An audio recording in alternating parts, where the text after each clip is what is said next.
ये गाना जो है, ये गाना सुन के मैं गिटार लाया था। हाँ, देख आ आ गया। गया। उसने कहा कुछ इनको मिल रहा है, मेरे को गेट के बाहर किया, आ गया। दे दे इसको भी।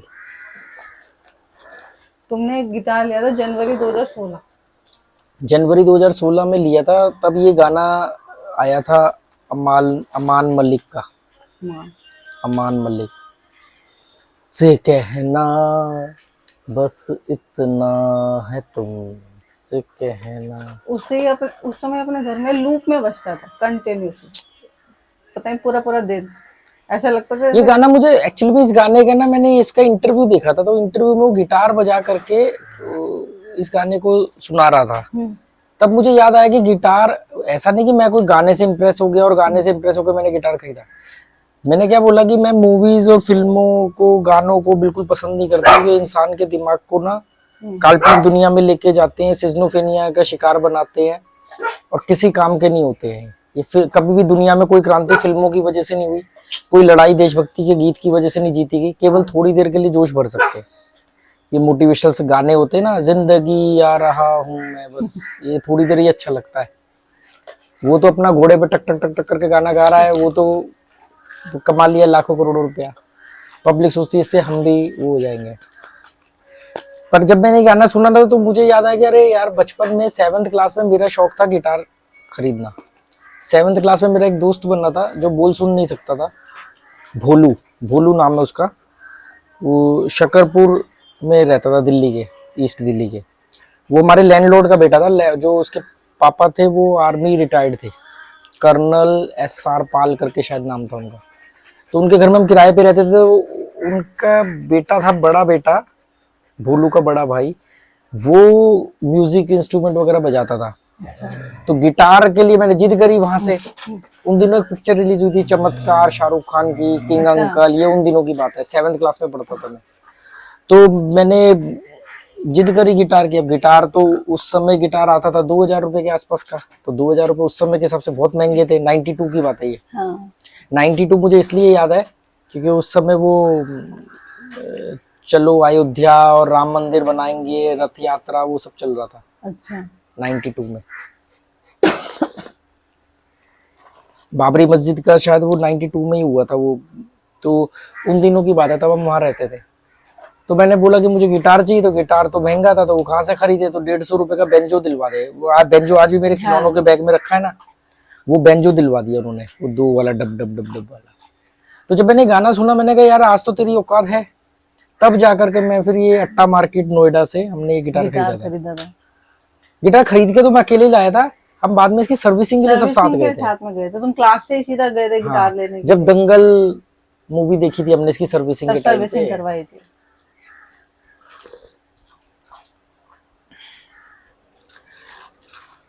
तो मुझे गानों में कोई दिलचस्पी नहीं है, गानों की वजह से वो मोमेंट मुझे याद आते हैं जब वो गाने आए थे। या जैसे इस गाने से गिटार का एक वो निकला। जब मैं अकेला रहता हूँ तो मैं वो गाने सुनता हूँ जो मेरे बचपन में आए थे। और कौन से बचपन में, मतलब 4th क्लास 7th क्लास, ये वाले, ये नहीं। मैं अपनी जवानी वाले गाने बहुत कम सुनता हूँ, ये जो 20-22 साल की उम्र में जो गाने आए थे।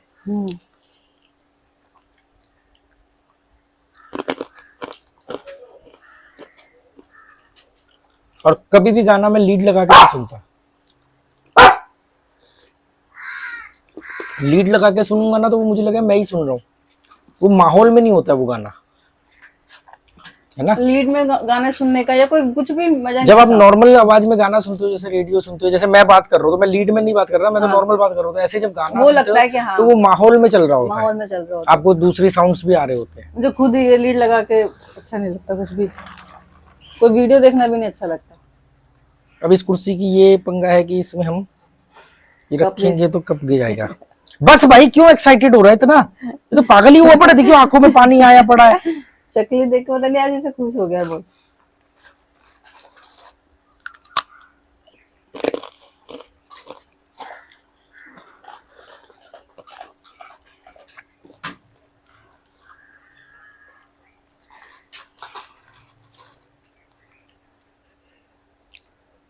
दिसंबर आने वाली है, पसीने निकल रहे।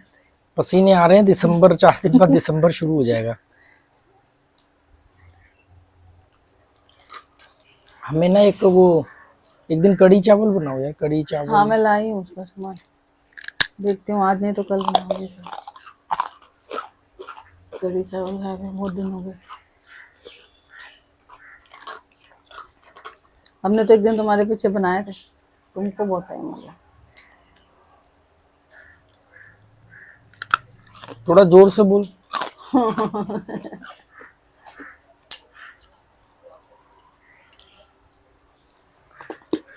अभी क्या बज रहे होंगे? 12:20। इस समय झूले पे धूप आ जाती है।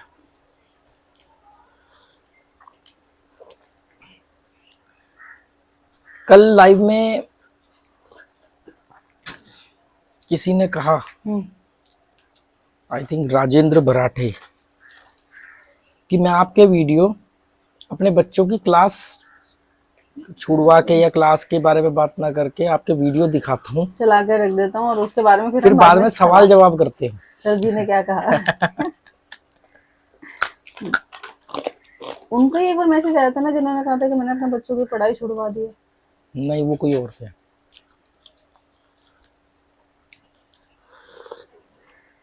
अब मुझे इंडियन सोसाइटी कैसे एक्सेप्ट करेगी कि आपकी वजह से लोग अपनी बीवी से अलग रहने की बात कर रहे हैं, डिवोर्स डिस्कस कर रहे हैं, कोई बच्चों की स्कूल की पढ़ाई छुड़वा रहा है। तो आप तो एंटी सोशल एलिमेंट हो गए ना इनके हिसाब से, है ना, असामाजिक तत्व। क्योंकि ये लोग बदलाव से डरते हैं। मैं थोड़ी करूँ कि समाज के सारे नियम गलत है, बिल्कुल नहीं। समाज के सारे नियम गलत ही नहीं, और समाज की या धर्म की जो बनाया गया उसको, वो भी भलाई के लिए बनाया गया। पर अगर उसमें कुछ प्रॉब्लम्स आ गई या कुछ बदलाव की वजह से प्रॉब्लम्स आ गई, तो आपको उसको चेंज तो करना पड़ेगा ना। कमी तो किसी भी चीज में होती है और समय के साथ हर चीज की फिर आज भी लंबरेटा क्यों नहीं चलाते लंबरेटा स्कूटर? क्यों एक्टिवा लेके आ रहे हो 4G 5G? हाँ।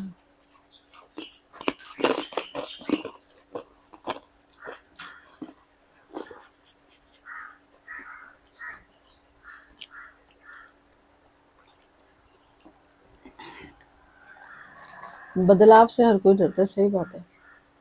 बदलाव से मैं भी डरता हूँ, पर मैं नेगेटिव बदलाव से डरता हूँ। जैसे मान लो मैं कहीं गया, वहां पर एक खाली जगह है, पेड़ है बहुत सारे, थोड़े टाइम बाद आए तो वहां पर एक प्लॉटिंग हो गई, वहां पे मकान बन गया, तो वो बदलाव से तो मैं भी थोड़ा सा, मुझे भी प्रॉब्लम होती है। हालांकि अब अगर मान लो मैंने किसी ऐसी जगह से निकला जहाँ पे ऑलरेडी प्लॉट कट गया है, मतलब मकान बना हुआ है, तो कोई दिक्कत नहीं है। प्लॉट है, पेड़ है, और प्लॉट पे मकान बन गया तो प्रॉब्लम है। मतलब नकारात्मक बदलाव से प्रॉब्लम रहती है, और बेवकूफ दुनिया इसको सकारात्मक बदलाव मानती है। विकास। विकास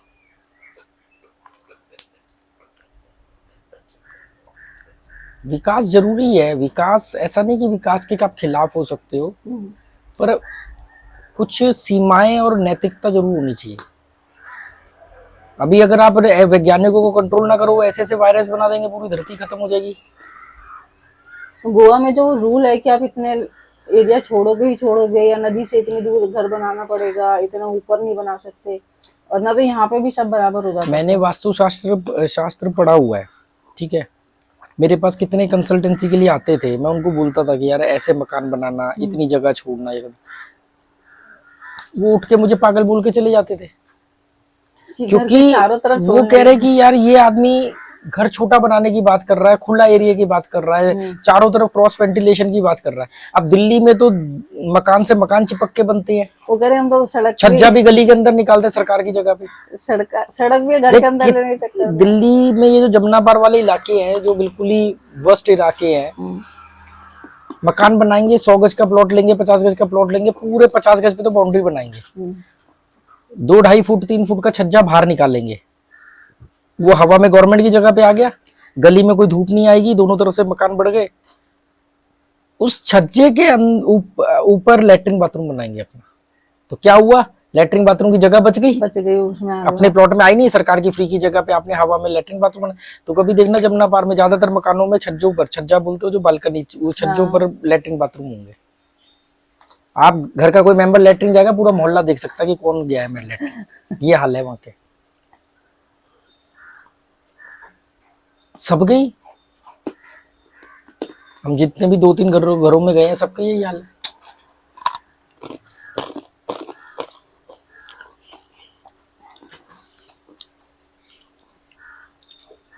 कबूतर खाने जैसे फ्लैटों में रहते हैं 4 BHK 2 BHK 3 BHK, अरे वो है तो एक छोटा सा डब्बा, देखो आप कितने सारे डब्बों के समूह में रह रहे हो। अगर अनुपात की बात करें तो मेरे को लगता है कबूतर का घोंसला भी इनसे बड़ा होगा।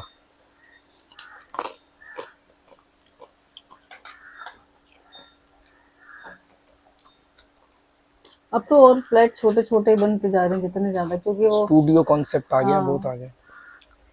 नहीं, वास्तुशास्त्र ना कोई प्रिडिक्शन नहीं है, वो रेमेडीज है, उपाय है, उसमें दम है।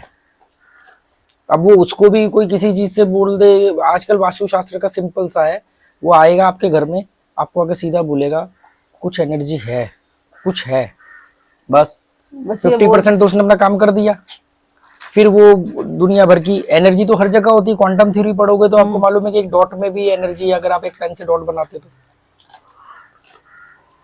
फिर उसके बाद वो अपना तमाशा शुरू करेगा। जबकि वास्तुशास्त्र का सिंपल सा मतलब है कि वस्तु को सही जगह पर स्थित करना। हाँ। ये हमारे जो 4 वेद है ना, ऋग्वेद, यजुर्वेद, सामवेद, अथर्ववेद, अथर्ववेद का उपनिषद है वास्तुशास्त्र। तो वास्तुशास्त्र में क्या होता है कि किसी वस्तु को सही जगह पे रख दो, वो दिक्कत देनी बंद कर देगा। सिंपल यही है वास्तुशास्त्र। पहले तुमने देखा होगा, पुराने जो स्कूटर होते थे बजाज के जो आते थे, सुपर, प्रिया या और भी, तो बारिशों में बंद हो जाते थे। हाँ। कहीं पानी भरा है तो बंद हो जाएंगे, बारिश है तो बंद हो जाएंगे। फिर इसको झुकाना पड़ता था एक टेढ़ा करके, फिर जा करके ये स्टार्ट होते थे। अगर आपने ज्यादा टेढ़ा कर दिया तो ओवर हो जाएगा, फिर उसको अपोजिट साइड में झुकाना पड़ेगा, मतलब धुआं बहुत निकलेगा। उसके बाद में कुछ टेक्नोलॉजी डेवलप हुई, कुछ दिमागदार इंजीनियर आए, उन्होंने सोचा कि यार इंजन को राइट की जगह पे रखने की बजाय या लेफ्ट की जगह पे रखने की बजाय हम इसको सेंटर में रखते हैं। सेंटर में जब से इंजन रखा, वो पानी में भीगना और वो सब खत्म हो गया। हाँ। यही है वास्तु। इंजन गलत जगह पर रखा हुआ था, उन्होंने इंजन को सही जगह पर रख दिया, उसके बाद वो प्रॉब्लम खत्म हो गई। यही है बस उपाय। आज की डेट में कोई स्कूटर टेढ़ा करता नजर नहीं आता। इसको वास्तुशास्त्र के कंसल्टेंट हवा बना करके दुनिया भर का पैसा कमा रहे हैं, ऐंठ रहे हैं। पैसा कमाना प्रॉब्लम नहीं है, प्रॉब्लम ये कि उसके लिए आप कर क्या रहे हो। अरे अगर किसी का सही भी रखा है ना, तो अगर उन्होंने कैसे कह देंगे कोई जरूरत आप नहीं कोई वास्तु को, हाँ, तो वो आगे कहेगी, कैसे कह देगी आपके घर में सब ठीक है, तो कुछ तो पंगा करवाना है। ये ऐसे मत करो, ये वैसे मत करो, इसमें ये कर दो, उसमें वो कर दो। कुछ इसमें प्लेसिबो टेक्निक भी काम करती है कि भी कई बार एक आदमी कोई वहम है तो उसको बोल दिया कि अच्छा आपके घर में ये है तो आप ऐसे कर लो वैसे कर लो, उसको लगता है अब ठीक होने लग गया। तो कई बार तो ये भी एक रीजन होता है, ऐसा नहीं कि सारे सबको हम फ्रॉड कह दें। वहां तो फिर वही सबकॉन्शियस रहता है ना, कि आदमी को लगता है कि हमने वास्तुशास्त्र के साथ चीजें रखी हैं तब तो सब ठीक ही हो जाएगा। बाकी मैं कहानियों के हक में नहीं हूँ कि एक वास्तु पुरुष था, वो राक्षस था, वो धरती पर तबाही मचा रहा था, तो फिर सारे देवता ने पता नहीं किसका आह्वान किया या खुद मिल करके सारे देवताओं ने उसकी गर्दन पकड़ के ना उसको जमीन में गर्दन गाड़ दी। तो फिर वो उसका एक पोस्चर बन गया जो वास्तुशास्त्र है। तो सेंटर पॉइंट आपके घर का ब्रह्मकोण बोलते हैं सेंटर पॉइंट को, जो आपके घर का सेंटर होता है जी, वहां पर वास्तु पुरुष की नाभि है, वो राक्षस था, उस राक्षस की नाभि है, तो वहां पर कोई सामान नहीं रखना। पर एक्चुअली में फैक्ट ये है कि जो सेंटर पॉइंट है वो हमेशा खाली भी रहना चाहिए। मकान अगर जरूरत से ज्यादा ऊंचा हो गया तो आपको डर लगेगा, मकान जरूरत से ज्यादा नीचे हो गया मतलब उसकी हाइट कम हो गई तो आपको घुटन महसूस होगी। और ये नेचुरल है, ये होता है ना। आप चर्च वगैरह में जाते हो तो आपको एक ऐसे लगता है कि कोई बहुत बड़ी, मंदिरों में हाइट बहुत ऊंची होती है, चर्चों में धार्मिक स्थानों पे गुंबद बना तो बहुत ऊंची हाइट होती है। तो उसमें ये फायदा होता है इनको कि जब आदमी जाता है तो उसको फील होता है कि कुछ एनर्जी है, स्पिरिचुअलिटी है, कुछ ये है वो है, क्योंकि वो पॉजिटिव जगह है तो उसको स्पिरिचुअलिटी से देखेगा छोड़ के। अब भाई वो ऊंचाई पर है, आपके ऊपर इतना बड़ा स्पेस खाली है और उसके बाद जाके वो कवर्ड है, तो आपको ये फील आना स्वाभाविक है। वहीं पर अगर वो आप किसी खंडर में ले जाओ इतनी ऊंची हाइट पे, तो उसको वहां पर भूत प्रेत आत्माएं दिखने लग जाएंगी। तो ये सिंपल सा है। तो इसलिए एक डिसाइड किया गया कि इतनी हाइट होनी चाहिए, इससे कम होगी तो आपको घुटन का एहसास होगा, ज्यादा होगी तो आपको डर का एहसास होगा। दरवाजे, चौखट, अब चौखट तो कोई रही नहीं, चौखट का मतलब होता है चारों तरफ से खट, मतलब तीन, अब तो तीन रह गए हैं। चौखट का एक बहुत बड़ा फायदा है, अगर आप अपने एंट्री गेट के ऊपर नीचे चौखट बना दो, मतलब तीन खट तो है ही है, अब चौखट तो खत्म हुए, पुराने किलो विलो में मिलेंगे पुराने घरों में। अगर आपने थोड़ा सा भी ऊंचा कुछ भी बना दिया कि पैर ऐसे उठा के जाना, उठा के जाना, तो आप देखोगे कि ऑटोमेटिकली साइकोलॉजिकल ही बंदा अपने जूते चप्पल बाहर उतारेगा, क्योंकि उसको पैर उठा करके अंदर रखने में बड़े गंदगी वो लगी। दूसरा, बहुत सारे कीड़े हैं जो ऐसे चलते हैं, टकराते हैं तो फिर मुड़ जाते हैं। कितने कीड़े मकोड़े ऐसे होते हैं जो दीवार कि वो से ऐसे ऐसे टकराते चलते हैं, दीवार से टकराते हैं, अपोजिट तरफ चल देते हैं, तो उससे भी वो अंदर नहीं एंटर करते। बहुत सारी धूल ऐसी होती है, कंकड़ ऐसे होते हैं जो रिंग रिंग करके अंदर एंटर करते हैं, वो नहीं होते। तो इसकी वजह से बहुत सारी नेगेटिव एनर्जी, बहुत सारे कीड़े वगैरह अंदर एंटर नहीं करते। तो ये सब इसके पीछे का रीजन होता था। अब इसको लोग देवताओं की कहानियों से और माइथोलॉजी से जोड़ देते हैं। सिंपल सा है ना, आप तो कुछ मत कर, यहाँ पर एक डंडा भी रख दे अपनी चौखट के आगे, तो देखो कितने कीड़े मकोड़े तो वैसे ही निकल जाएंगे। और शाम को जब डंडा उठाएगी तो देखिए उसके नीचे कितने सारे बाल या धूल मिट्टी जमी होगी, तो वो जो अंदर जाती है उस डंडे के ना होने की वजह से, तो वो एक रीजन होता है। फिर चौखट की हाइट, सामने वाले को औकात याद दिलानी है तो उसकी हाइट कम रखो, झुक के आएगा वो कौन सा अभी एक नेट एक सीरीज थी, वेब सीरीज, उसमें वो दद्दा करके कोई करेक्टर है, उसकी हाइट बहुत कम होती है। अच्छा। तो वो अपने दरवाजों की चौखट भी कम रखता है कि भी सब झुक के आए अंदर। पर तुम देखोगे तो मंदिरों के गर्भगृह भी छोटे छोटे होते हैं। वो इसीलिए होते हैं कि पहले सामने वाले की ईगो वहीं पे कुचल दी जाए। गर्दन झुका के अंदर घुस। बाहुबली पिक्चर देखी तूने? उसमें जब वो उसको लेकर के आता है देवसेना को, तो उसका धनुष एक पहाड़ी से टुकड़ा कर उसका झंडा जो होता है, धनुष नहीं झंडा जो है वो तोड़ दिया जाता है कि पहले हमारे राज्य में घुसना है तो अपनी अकड़ अपना झंडा सब नीचे करके जाओ। तो ये सब साइकोलॉजिकल गेम होती है।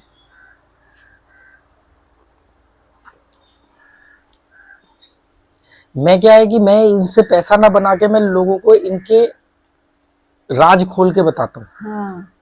उसमें से समझदार आदमी तो समझ जाता है, मूर्ख आदमी को पल्ले नहीं पड़ता, उसको तो उसी कहानियों से समझ में आएगा। अरे कितने ऐसे नहीं होते थे कि यार स्टोन बता दो, कुछ तो बताओ कि क्या करे। एक वो एयर होस्टेस आई तो थी यार, ये सारी बात छोड़ो, कोई स्टोन बता दो, उठा लो सड़क से कोई भी पत्थर बांध लो क्या करे।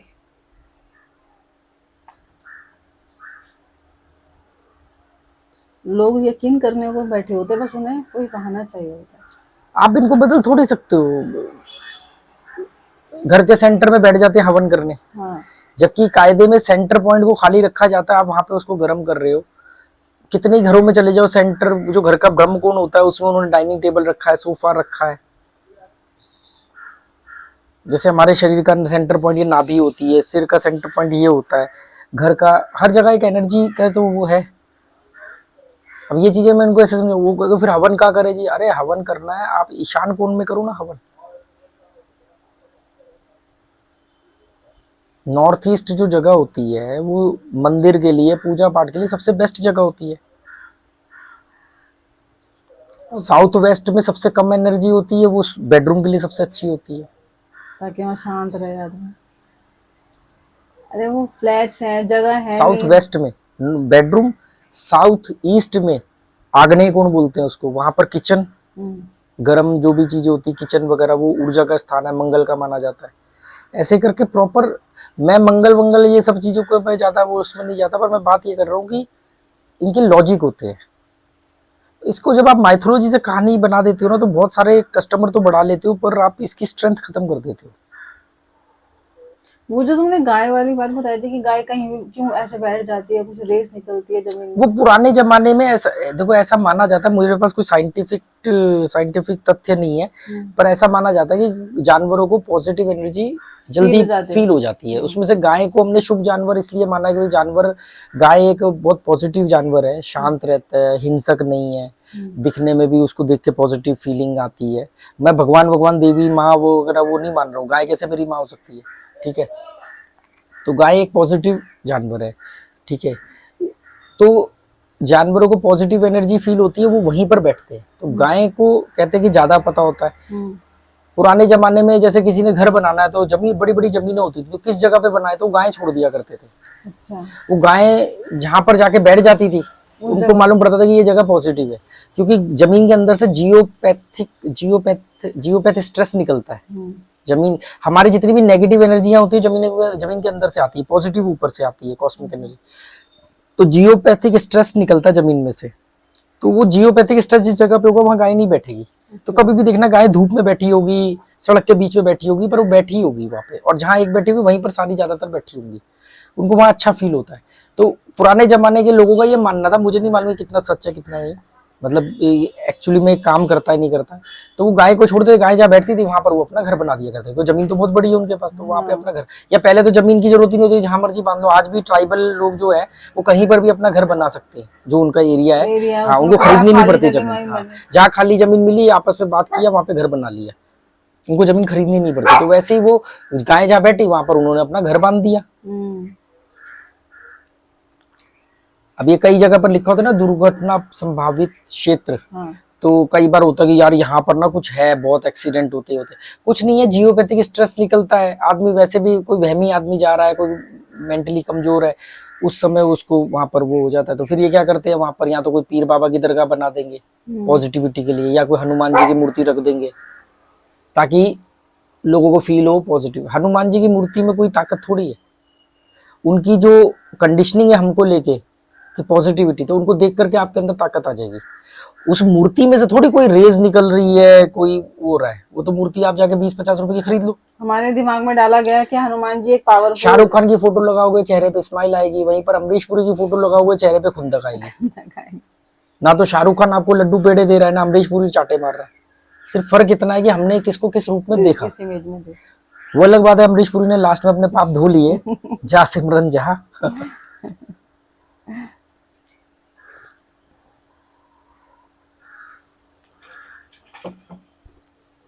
चाय में मीठा ज्यादा कर दिया था तुमने। जलवासी में गुड़ गिर गया होगा ज्यादा।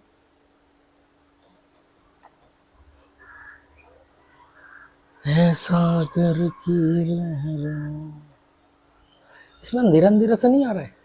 हाँ, है ना? बाहर धूप है ना। ये लाइट जलाई जा सकती थी, जला के देख रोशनी आती है क्या?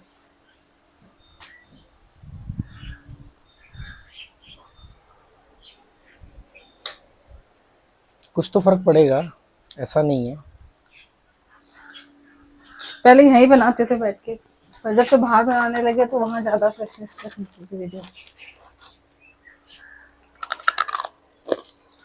इसमें जो वो लाइट कलर वाली थी ना वो अच्छी होती है। वो कम मिलती है क्योंकि वो मतलब सील जल्दी जाती है, क्या रीजन है मालूम है, वो बहुत कम मिलती है। ये वाला पत्ता भी डाल सकते हैं ना हम लाइब्रेरी के ऊपर, सुपारी का।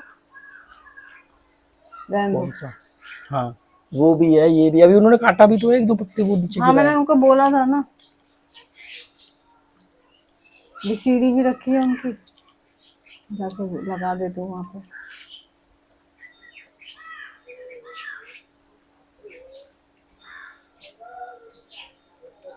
उसको बोल के उधर बाथरूम बनवाओ ना पीछे। वो रोज मिलता है वो ठेकेदार रोज, और वो कह रहा लड़के ही नहीं है। हाँ, तो उसको बोलो चलो कोई नहीं, हम थोड़े दिन रुक मैं जाएंगे, वेट पर करना सबसे रोज पहले बोलते बाथरूम बनवाना बहुत जरूरी है, कि कोई आए तो टॉयलेट कैसे जाएगा। तो बाथरूम बनवाओ पीछे, और ये पत्ते जितने भी इकट्ठे करके ये ऊपर उसके, अभी तो ऐसे डलवा दो, फिर किसी से बंधवा देना रस्सी से। लेकिन उन्हें हटके कितने अच्छे पत्ते बांधे थे, आज 150-2 साल हो गए, कुछ नहीं हुआ। लगभग 2 साल हो गया, पिछले साल तो किसी ने लिया ही नहीं था। ये लाल रंग की क्या तार गई है? अच्छा, तार ही वाली तो तार है। है, तो लटकी सी हुई है, डंडा भी झुका पड़ा है, उसको भी ठीक कराना है। डंडा ना थोड़ा और इधर करके काटना पड़ेगा, बिल्कुल पानी के अंदर। वो कह रहा था कोई गड्ढा करना पड़ेगा, फिर उसको उसमें डालना पड़ेगा। उसने तो जो ऐसा जोर से मार दिया, बस गाड़ दिया। ये तो बिल्कुल ही झुक गया है।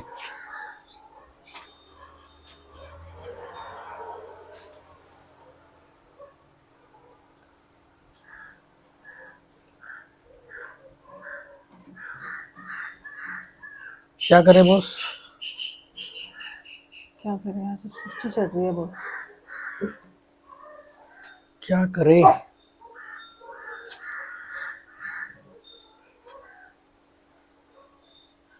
आज पहल के स्कूल में वो है, जैसे वो लगाते हैं ना स्टॉल्स वगैरह, वो है, और उसको मालूम नहीं, उसको ये तो था होना है, पर आज होना ये नहीं पता था।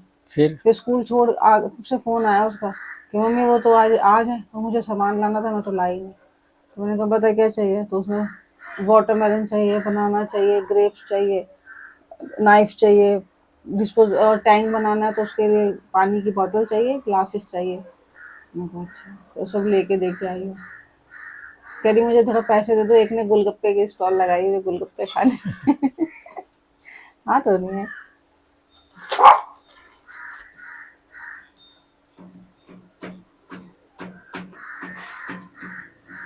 वे स्काउट में लिया है ना, इस वजह से इसने हमको करवाया। मिल रहा है ना, चुप। खा ही नहीं रहा, पता नहीं क्या चाहिए इसको।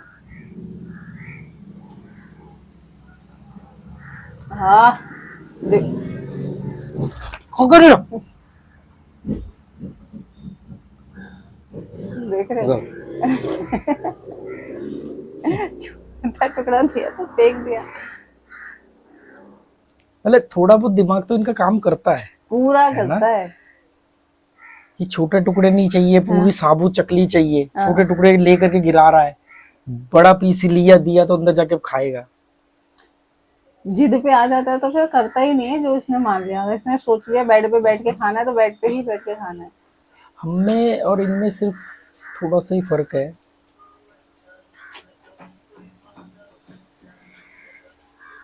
इनका भी तो दिमाग को लोग यूज करके ट्रेंड कर ही देते हैं, बिल्लियों को, कुत्तों को। मुझे यात्रा पर जाना है, मतलब फिर यात्रा निकलना है। वैसे तो एक जगह रहा नहीं जा रहा, मैं अकेले में अपना ज्यादा ख्याल रख पा रहा हूँ। जबकि यहाँ पे देख ले, एक आवाज पे चाय आ जाती है, खाना आ जाता है, जो चाहिए वो आ जाता है। पर मुझे ये चीज पसंद नहीं सेल्फ डिपेंड हो गया बाप, खुद करूं कि पर अकेले में कोई होना भी नहीं चाहिए। दूर दूर तक कोई नहीं होना कोई नहीं चाहिए। होना चाहिए। साइकोलॉजिकल फीलिंग भी नहीं आनी चाहिए। जो है कि तो वो अनजान लोग होने चाहिए जिनसे कोई कनेक्शन नहीं है। उनसे पानी नहीं मांग सकते ना।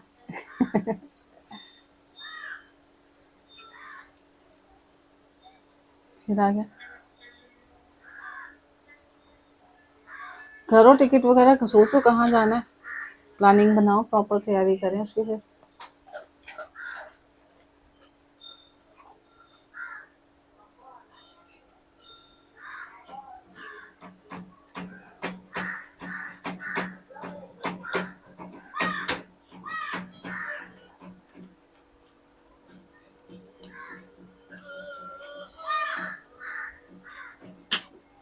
ये देखो, अरे अभी एक दी तो है। और सीरियस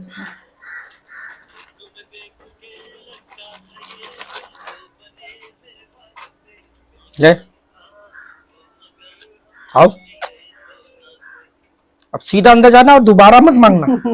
गो।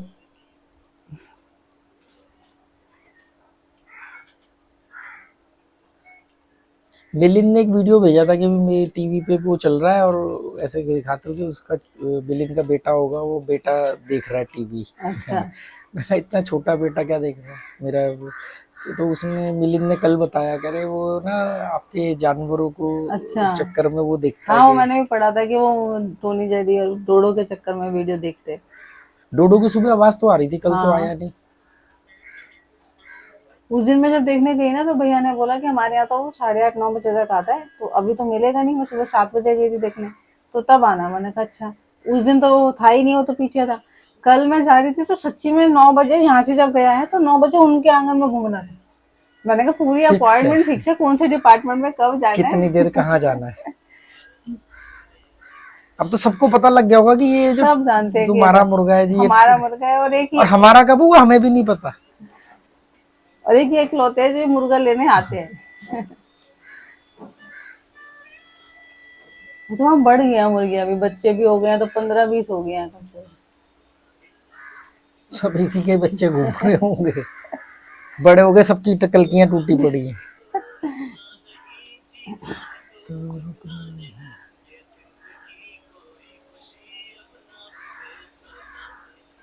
मन होता तो खुद ही आ जाता है, नहीं मन होता तो फिर जब लेने जाओ तो भागता है कि नहीं जाना।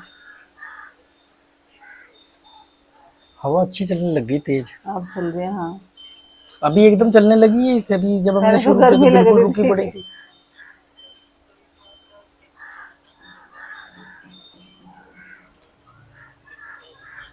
ये बच्चों के स्कूल खुल गए तब से लाइब्रेरी में अब कम आते हैं, क्योंकि स्कूल का काम शुरू हो गया, स्कूल की पढ़ाई शुरू हो गई।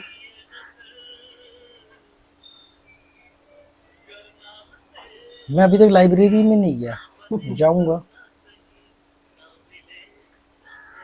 मेरा मन करेगा तो जाऊंगा ना, मेरा मन नहीं कर रहा है, जब मन करेगा तो मैं जाऊंगा। बीच जाना है, 1 सवा साल हो गया मैं गोवा में बीच नहीं गया, है ना। लास्ट कौन से बीच गए थे? अरे वही तो गए जब मोरजिम में, जब वो ताने शुभम आए थे मार्च में, 22-23 मार्च को, जब इसी साल। पिछले साल, जिस साल हम यहाँ आए थे ना, पिछले हाँ साल 2022 में, हाँ, तो हम उनको मिलने गए थे वहाँ। उनके साथ गए थे मोरजिम इस में। बार तो हम उनके साथ कसीनो गए थे, बीच नहीं गए थे। बीच नहीं गए थे। मतलब पिछले साल हम, उसके बाद नहीं गया ना मैं तुम नहीं कसीनो गए? बीच। हाँ तो मतलब 1.5 साल हो गया 1.5 लगभग। साल हो गया लगभग। 1.5 साल से मैं गोवा में रहते हुए बीच नहीं गया। नहीं, भी जाएंगे, मोरजी में जाएंगे, और उधर उधर के वो तो बीच में जाता नहीं। मोरजिम में बढ़िया बीच है, अपना शांति से।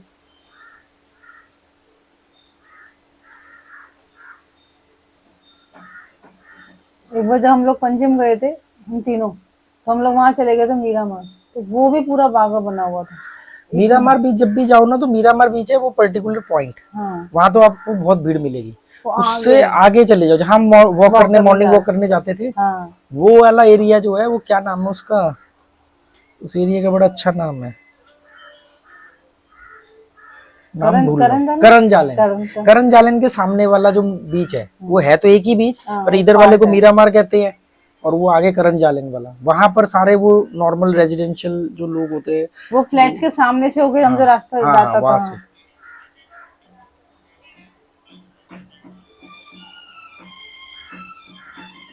तो वहां पे भी पास में था ना, सुबह हम 5 बजे 6 बजे चले जाते, तो वो शंख वगैरह कितना मिलता था, यहाँ नहीं मिलता था।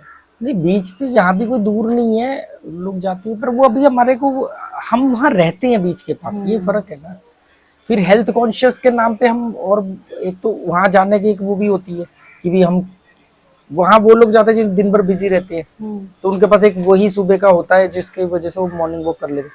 हम तो पूरे दिन यहाँ बिल्लो की तरफ पड़े रहते हैं। छम छम करता सावन बूंदों की। कौन सी पिक्चर है? पिक्चर का नाम तो पता नहीं, पर गाना बड़ा सुपर डुपर है। नीले नीले अंबर पर चांद जब ऊंचे पर्वत है, अंबर को प्यासा प्यासा अंबर जब चूमता है सागर को। क्या करे यार, समझ में नहीं आ रहा, कुछ ना करके बोर हो गए। ना करके बोर हो गए, सही बात। स्विमिंग को मिस कर रहा हूँ, मिस नहीं कर रहा हूँ, मुझे स्विमिंग का वो करनी नहीं है पर करने को नहीं मिलता। मतलब मिस नहीं कर रहा हूँ। वो लाइफ स्टाइल जो है ना, वो अकेले रहने वाला वो चाहिए, कि सुबह उठ के क्या खाना है तो मैं रात को इंतजाम कर रहा हूँ, लाइफ के दौरान मुझे पानी चाहिए तो पानी की बोतल रख के बैठ रहा हूँ, सारी चीजें एक एक चीज का, तो वो उसमें मजा आता था।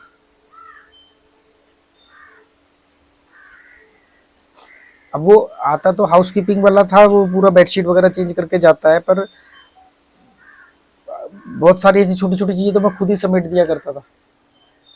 बेडशीट क्लीन करानी है, ये भी तो खुद का ये फैसला होता ना कि हाँ। वो पूछता था, मैं कहता नहीं, रोज मत कर, अल्टरनेट डे पे कर, रोज क्यों चेंज करवाऊं मैं बेडशीट बिना मतलब, टॉवल चेंज करवा लिया ज्यादा से ज्यादा। वो दुनिया भर के उसने वो शैम्पू और वो कंडीशनर और वो लोशन दे जाते थे, मैं कहता था इसको ले जा भाई, ये मैं नहीं यूज करता। शुरू शुरू में होता था, बाथ टब में लेट गए, ये कर लिया वो कर लिया, बाद में कुछ नहीं। अब मैं तो वैसे भी शैम्पू वगैरह यूज ही नहीं करता।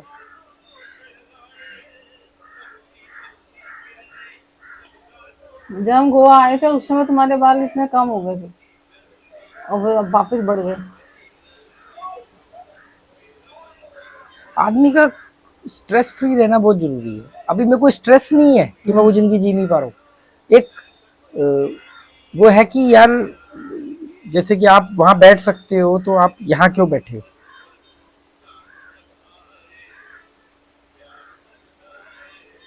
जैसे कुछ लोगों को शोर में मजा आता है, शोर में। मेरे को वहाँ वो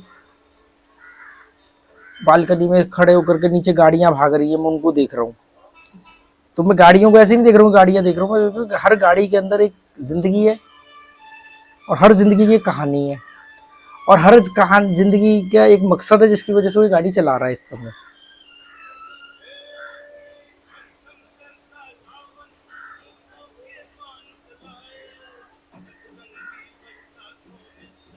दुबई में भी मनी को लेके ऐसे ही भाग दौड़े जैसे इंडिया में। दुबई में भी तो इंडिया के लोग रह रहे हैं ना, उनमें भाग दौड़ है। दुबई के जो लोग हैं, लोकल लोग जो है, अरब लोग हैं, वो तो क्या शानदार जिंदगी जीते हैं। जैसे यूरोपियंस जो जिंदगी जीते हैं, वो अरब के लोग वही वही जिंदगी जीते हैं, थाईलैंड के लोग भी वही जिंदगी जीते हैं। हाँ, जो शेख है मस्त जिंदगी जीते हैं, उनका दिन रात को निकलता है। बढ़िया खाते हैं, बढ़िया पहनते हैं, बढ़िया गाड़ी, खूब शॉपिंग करते हैं, खूब रिलैक्स लाइफ जीते हैं।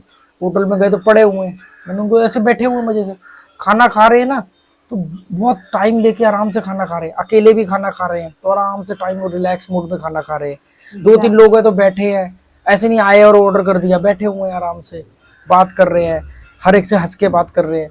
फिर खाना मंगवाएंगे, फिर उसको एंजॉय करेंगे। एक तो वो भुक्कड़ नहीं होते हैं, ये यूरोपियंस भी भुक्कड़ नहीं होते हैं कि मंगवा लिया है तो सारा ही खत्म कर दें, या वो जो खाया खाया, नहीं खाया छोड़ दिया। हम तो पैक करा के ले आते हैं। हमारा तो कॉज अलग है ना, हम एक ऐसे देश में, वहाँ कुत्ते नहीं होते, वहाँ बिल्लियां होती हैं। हम तो यहाँ पैक इसलिए करा लाते कि हम खा लेंगे, नहीं तो हम किसी को दे देंगे। हम तो एक गरीब देश में रहते हैं ना, हम तो गरीब देश में रहते हैं। हम तो लेबर प्रोवाइड करते हैं, हमारे यहाँ के लोग उनकी टट्टियां साफ करते हैं जाके। हम कौन है? हम उनके नौकर है। कोई पढ़ा लिखा है तो वो वहाँ पे ढंग की नौकरी कर रहा है, कोई कम पढ़ा लिखा है तो वो वहाँ पे उनके जूते चप्पल साफ कर रहा है। उनके करे या यूरोप, कोई आदमी कनाडा के करे या कोई न्यूजीलैंड में जाके करे, वो कर तो यही रहा है ना। गिनती के 4-6 लोग हैं जो वहां पे जाके अपना वजूद बना के बैठे हैं, जो आज चौड़े होते कि हमारा वहां पर घर है, तो उनकी कितनी पीढ़ियां निकल गई। मेरे खुद के 2 रिश्तेदार, चुरा लो न दिल मेरा सनम करीब, विधु विनोद चोपड़ा। तो मेरे खुद के 2 रिश्तेदार दुबई गए थे। एक वहां पे किसी कंपनी में नौकरी कर रहा है, बिजली का इलेक्ट्रिशियन बन के। एक वहां पे कोई खाना बनाने का काम कर रहा है। अब उनके लिए दुबई दुबई थोड़ी है। मालूम है लेबर वहां पे जो जाते हैं कैसे रहते हैं? एक कमरे के अंदर 14-14 लोग रहते हैं, मतलब एक कमरे में 6 या 7 बंक बेड होते हैं, डबल वाले या ट्रिपल वाले। कई बार वहाँ रेंट वगैरह भी तो महंगा है ना, 300 दिरहम में उनको रहना होता है, 250-300 दिरहम में, तो डॉर्मेट्री में तो रहेंगे। वहां क्या होता है कि शेखों ने अपने घर जो है वो दे दिए हैं प्रॉपर्टी डीलरों को, रेंट पे, ठेके पे दे दिए। वो खुद चले गए बहुत बढ़िया पॉश इलाकों में, विलाओं में। अब जो उनके घर है डेरा वगैरह में, उन घरों में लेबर रहती है प्रॉपर। जैसे उनका तो बंगला था, उसमें 6 रूम है, तो 3 रूम किसी डीलर ने ले लिए, 3 रूम किसी डीलर ने ले लिए। उसमें उन्होंने बंक बेड डाल के 300-300 दिरहम में उठा दिया। पूरी चेन बनी है। शेख का डायरेक्ट उनसे कोई मतलब नहीं। शेख ने डीलर को बोला, डीलर ने एक आदमी को बोला कि भैया ये कमरे का तू मेरे से ठेका कर ले, तो अपने लोगों को लाके भर देना। वो अपने ऑफिस से, फैक्ट्री से ला के लोगों को भर रहा है, उसको उसमें उसका रेंट समझ लो इस सब में फ्री हो जाता है। ऐसे चेन बनी हुई है। ये है उनकी जिंदगी। अब वो मुझे देखेंगे तो वो कहेंगे यार ये दुबई में क्या रह रहा है, ये तो 2 महीने में दुबई में लग्जरी होटलों में रह रहा है। तो दुबई उनके लिए नहीं है। अभी गोवा में एक मजदूर आके, गोवा में सारी लेबर बाहर से आती है, वो लेबर के लिए कोई गोवा थोड़ी है। वो मुझे लोग बोलते हैं यार हम गोवा में आके काम करना चाहते हैं, हम नौकरी करना चाहते हो, तुम्हारे लिए गोवा थोड़ी है। वो लेबर चौक पे लेबर खड़ी है या स्टेडियम थिएटर पर लेबर खड़ी, उनके लिए काहे का गोवा? अब कोई आदमी दुबई में जाके 20-20 साल से नौकरी करके अपना घर बार चला रहे हैं, उनके लिए काहे का दुबई? वो अपनी मर्जी से अपनी जिंदगी जी नहीं सकते। तो मैं इसीलिए कहता हूँ कि जिंदगी जीना सीखना है तो यूरोपियन से सीखो, वेस्टर्न कंट्रीज के लोगों से, अरबी लोगों से सीखो। स्पेशली अगर यूएई की बात करें वहाँ के, क्योंकि बाकियों का मेरे को ज्यादा मालूम नहीं, क्योंकि मिस्र के भी बहुत सारे लोग वहाँ पे आके नौकरी करते हैं। वहाँ पे मिस्र के पास, मिस्री लोगों के पास, इजिप्शियन के पास ऊंची पोस्ट होती है, क्योंकि उनको उनकी दोनों की लैंग्वेज अरब है, तो उनको कम्युनिकेशन झंझट नहीं पड़ता। तो वो ऊंची पोस्ट दे देते हैं इजिप्शियन को। इजिप्शियन आगे इन सब ये हिंदुस्तानी, पाकिस्तानी, बांग्लादेशियों को हैंडल करते हैं। थाईलैंड के लोग क्या जिंदगी जीते हैं, सिंगापुर के लोग क्या जिंदगी जीते हैं। देखा था मैंने, वो शाम को डांस कर रहे हैं। यही लोग दुबई में भी शाम को डांस कर रहे हैं, सोचो। उन्होंने अपना वो नहीं छोड़ा, वो कहीं भी अरे कभी। इतनी जॉगिंग करते, इतना पसीना बहाते हैं, रात डांस करते हैं। यूट्यूब पे लगा देंगे वो एक टैबलेट पे, माइक लेके आएंगे वो व्हील वाला, वो लगाएंगे स्पीकर बड़ा सा, डांस करेंगे। पाकिस्तानी वहां पे पठानी सूट पहन के सड़कों पे फुटपाथ पे बैठ जाएंगे, फुटपाथ इतने साफ होते, एक एक दिरहम की चाय लेके, फिर इनकी गपशप चल रही होती है। हमारे यहाँ तो शाम का ही मतलब यही होता है कि नुक्कड़ पे कहीं बैठ जाओ 4 जने। शराब का वहां पे चलन कम है, क्योंकि इस्लाम में शराब नहीं पी जाती, तो इसलिए वहां पे शराब के ना तो वाइन शॉप मिलेगी, ना लोग ज्यादा पीते हैं। तो बार वगैरह है वो तो बार टूरिस्ट है के वो तो हिसाब से। टूरिस्ट के लिए ना, उसमें भी ये सारे वेस्टर्न कंट्रीज के लोग ही ज्यादातर आपको मिलेंगे। हाँ, सिगरेट हुक्का वगैरह का बहुत वो है, आपको स्मोकिंग इक्विपमेंट्स मिलेंगे, शोरूम बड़े अच्छा। बड़े, उसमें अलग अलग तरह के इलेक्ट्रिक सिगरेट बहुत चलती है वहाँ। और इलेक्ट्रिक सिगरेट ऐसी है कि आप ट्रेन में भी पी सकते हो, कहीं भी पी सकते हो, उसका धुआं ऐसा कोई वो तो होता नहीं, तो उसको अलाउ किया हुआ है इन्होंने। वो तो भाप है एक तरह से।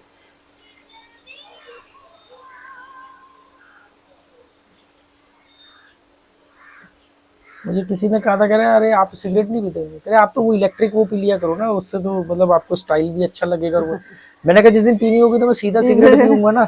मैंने कहा 10 साल सिगरेट पी है, अब मुझे अपनी बॉडी में केमिकल डालूं, धुआं डालूं, मुझे वो लगता है कि ये मेरी बॉडी का तौहीन है। सही बात है। आप अपनी बॉडी की इंसल्ट कर रहे हो।